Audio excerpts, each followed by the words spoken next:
原本要来台湾访问的美国的环保署长惠勒，常常通知外交部取消行程。外交部长吴钊燮讲，行程取消是美国通知的，什么原因？外交部未做猜测。进前美国有一个贵宾来台湾，无到3天就坐专机来离开。这个贵宾是谁？讲啥？吴钊燮也是真保密。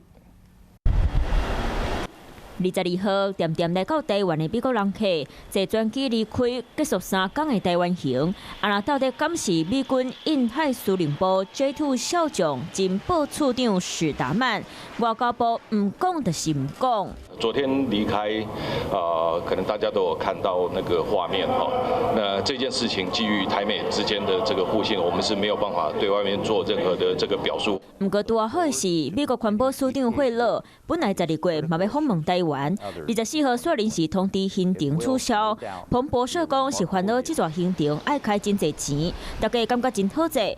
外交部驳回惠勒取消行程，和拄离开的美国官员两件代志是无任何关系。 我们外交部是感到非常的惋惜，但是台湾跟美国之间的交流不论是在哪一个层面，在哪一个议题我们的交流都非常的频密。那接下来我们会继续就国际环保的合作和美国的政府继续来合作。 吴钊燮伫19号嘛接受挪威邮报专访，呼吁国际看清楚台湾唔是中国的事实。